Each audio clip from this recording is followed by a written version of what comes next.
Welcome back in. In this chapter, we'll talk about how video is key. From streaming to social media, what type of content is demanding our attention more than anything? It's video. Video is the most powerful medium through which we communicate because it's the only medium that satisfies multiple senses. With radio, we can only communicate with our audience through audio, sounds. With print, billboards, and even digital banner ads, we can only speak to them visually. With video, we can communicate with their eyes and their ears, increasing our ability to create emotion among them. And nothing inspires action more than emotion. There's also the invaluable benefit of being able to say more on video. Compared to print and billboards, we can fit much more information in a 15-second, 30-second, or 60-second video than we ever could on a static image. It's no secret that TV has been the preferred method of media consumption in the world for most of the last century. What's relatively new is that the love for video is getting stronger every day online. Social media algorithms don't even favor text or image content nearly as much as they favor video. Users will still read articles and blogs on various sites, but not as much as they'll watch video. Listeners still love radio and podcasts, but even those listeners prefer to watch the video versions of their favorite shows when they can. There's a reason YouTube and TikTok are maintaining their dominance as the most watched platforms by volume. People are watching and engaging with video at a much higher clip than any other form of content. The best thing about video for you, the advertiser, is all digital platforms offer video as the main draw for engagement and traffic. From TikTok to TV, from Facebook to FreeVee, we can reach your target audience with video content anywhere. And with the rapid rise of streaming apps, users are consuming digital TV at a rate that is one day likely to totally replace traditional TV as we've always known it. Now, what types of video content are available? Let's get into it. Video is king in marketing now, period, but especially on the digital landscape. How video marketing is the most effective, most attractive asset in your tool bag. We'll start with targeted pre-roll video ads. These ads can run on any ad-supported website or app, and these ads will play before a user's selected content. What makes it the most unique? Well, it's the most affordable digital video option of all of the different platforms that are available to us. We can target very specific audiences, as we discussed before. We'll get into a little more detail on that here in just a second. And we can market to our existing customers because we know who our customers are. So what are targeted pre-roll video ads? They are ads that play before, during, or after another video on a website. For example, if I want to go to ESPN.com and watch the highlights from last night's game, once I click on that video to play those highlights, I likely will have to sit through an advertisement before my video will play. These ad links are 15 or 30 seconds long. One of the great things about pre-roll video ads for you, the advertiser, is the user can't skip the ad. They have to sit through your entire message if they want to watch their content. These ads can appear on desktop computer, tablet, mobile phone site, and mobile app. As long as the website or app that the user is on is ad supported, your ad potentially could play there. We can also track what your user does after they click on the ad. Here's an example of a pre-roll ad, again on ESPN.com. You'll notice here that this user wanted to watch this video, but before this video will play, there's an ad that's going to play before it. There could also be an ad that plays during the video and even after the video. So pre-roll, but also in-stream and also post-roll are all available. We just call it pre-roll for simplicity, but it can run before, during, or after the content that user wants to view. So you can see here a user is on Delish looking to watch this content, and they have to sit through a Domino's ad first. And down here on the SportsCenter website, this person is looking to watch this piece of content, and they have to sit through an Allstate ad before they can see that. So those are just a couple of examples of how and where we can run your pre-roll video ad. The important thing to remember about pre-roll video, especially how it differs from YouTube and streaming TV apps and social media, which we'll get to again here in a second, is that we're not targeting a specific website or a specific mobile app or a finite list of capable websites. We're targeting the users themselves. So as we talked about before, our ability to build a specific target audience based off of age, gender, location, and interests, that's what qualifies a specific user to be in our audience, not necessarily the websites that they're looking at. So going back to our example before, when James and Julia were watching Judge Judy on FreeVee, the reason that they got different ads is because they're members of different audiences. It had nothing to do with FreeVee, the app. It had nothing to do with Judge Judy, the content. The same is true here. Or the ad that's going to play is not specific to Delish or ESPN.com, nor is it specific to the content that that person clicked on. What it's specific to is the person. Is the user that's on these websites is part of our audience. So we're able to go wherever that user wants to go online with this strategy, which is what we're talking about here. How does the targeting actually work? Well, every internet user leaves behind what's called a digital fingerprint.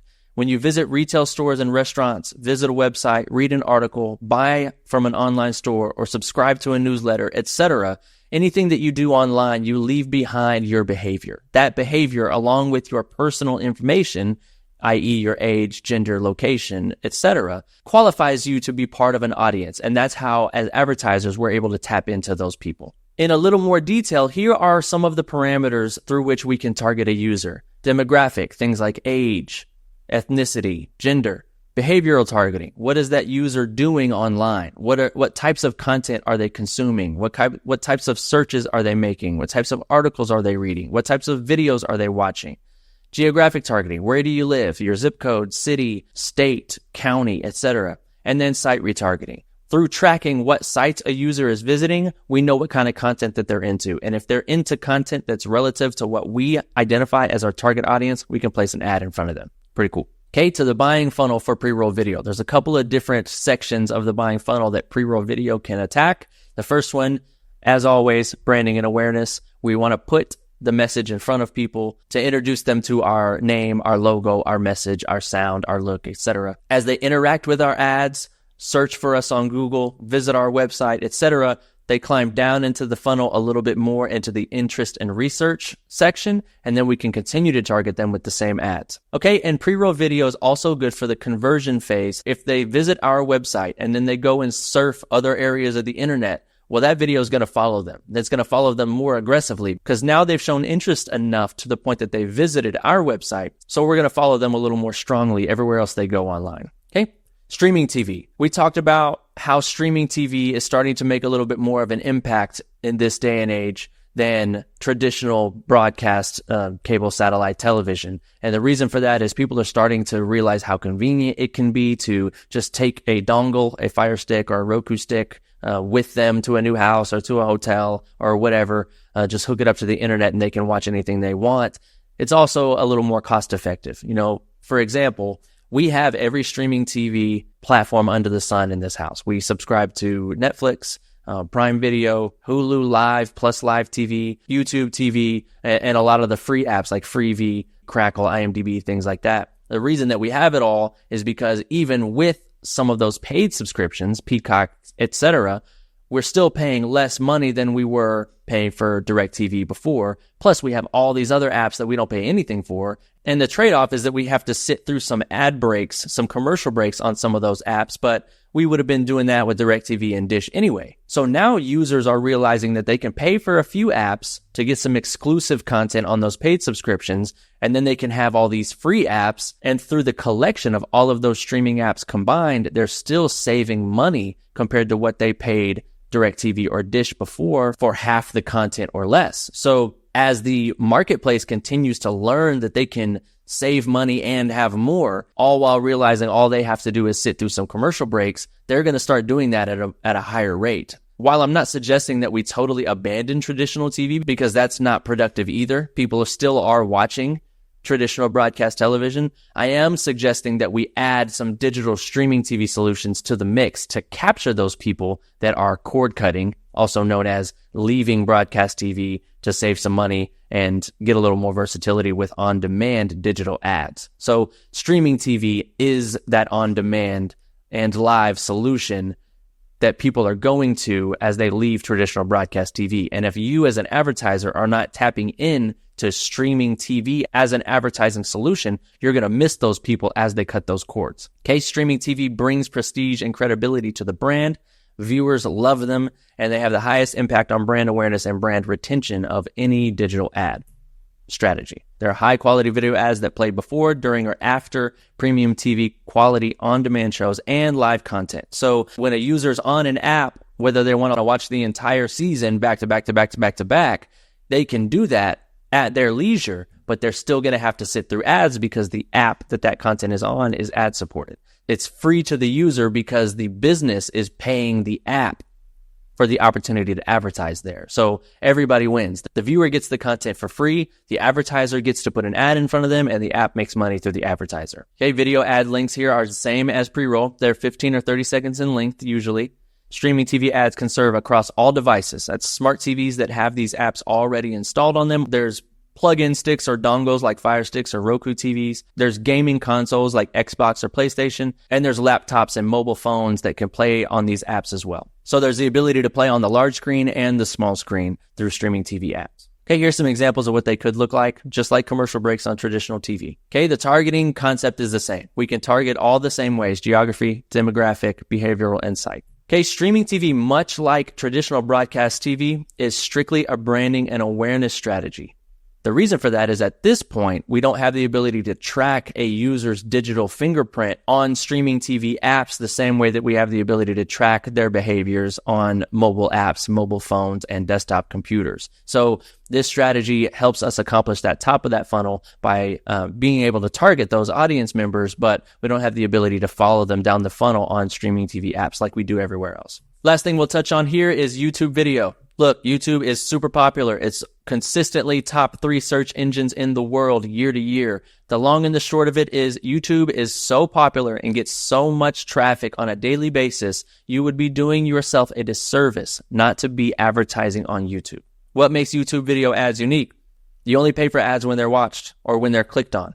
Okay, we don't pay for impressions on YouTube. We only pay for views. What qualifies as a view? They have to watch at least half the video or 30 seconds of the video, whichever comes first, in order for that video view to be counted. Okay. The reason that's important for ads is because usually our ads are 30 seconds tops to begin with. It's effective across the entire sales funnel, which we'll get to here in just a second. And consumers come to YouTube seeking to be informed. So what are they? Ad links can be 6 seconds, 15 seconds, or 30 seconds.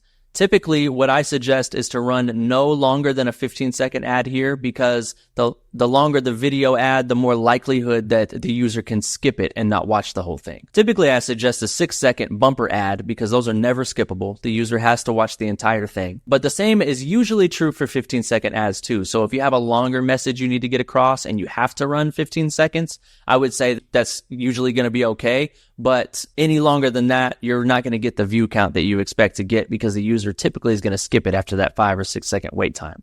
Okay. If you can get your message across in 6 seconds, those are starting to be the most effective of the ads because attention spans are pretty short now anyway. So if we can put together a version of the ad that's 6 seconds long where we can get to the point and get off of it, hook the viewer enough that it sticks in their mind, but also get through the ad before the viewer has lost attention, then I would recommend a 6-second bumper ad all day long. Okay, usually it has to be watched before another video, aka a pre-roll, but it can run during the video as an in-stream or after the video as a post-roll. Okay, same type of targeting metrics here as everywhere else. A user leaves behind a digital fingerprint, aka how they behave online, and we're able to tap into that if they're part of our audience and show them an ad that's relevant to them.